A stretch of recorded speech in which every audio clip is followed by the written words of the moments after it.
Given core inflation is still elevated, there is tariff uncertainty. Should RBI save its firepower and not cut in December? Certainly, I think it's going to be a very close call because of two reasons. Like you rightly mentioned, inflation has been on a downtrend. In fact, October inflation was at a series low at 0.3%, not too far from what our forecast was.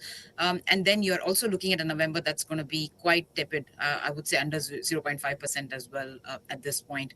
So with this kind of an inflationary backdrop, you have an inflation undershoot, but growth overshoot. To me, growth is likely, according to our own forecast, going to be stronger than 7% in fiscal 26. That's the annual year that we are in. Given this kind of a combination, certainly for the central bank, it's not an easy decision to be made. But yet, I think when you saw them speak, the governor speak in October, it did seem like, he was kind of signaling a dovish pivot and to mean that, if there is space, they would go ahead and cut rates. At this point, they can't highlight growth risks, at least near term. But I think they could mention that inflation is low and we are going to revise down our inflation forecast and hence that opens up a bit of space.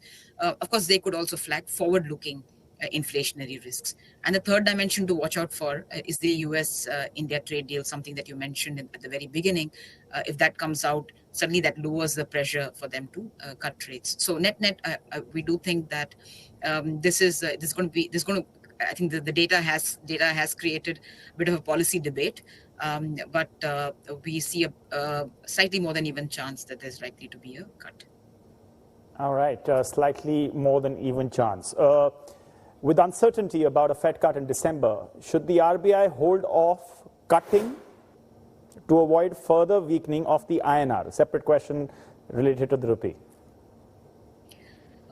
Certainly, I think what a Fed does figure in the central bank's dashboard. But I don't think it's something that they attribute too much of weightage to. I think it's still very much domestic driven and domestic considerations driven.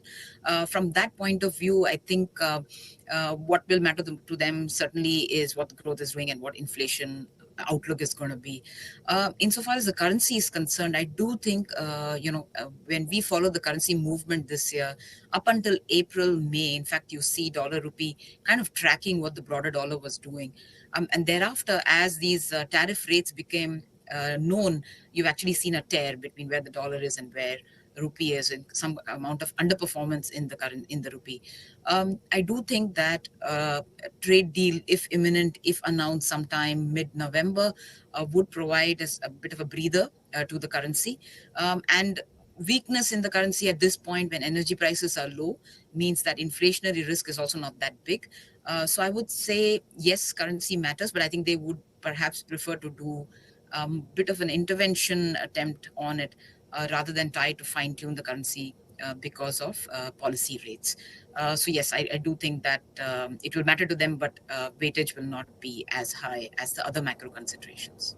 Okay, since you are really mentioning this point that they may have to effectively wait for a tariff deal to decide, and that will be a big factor.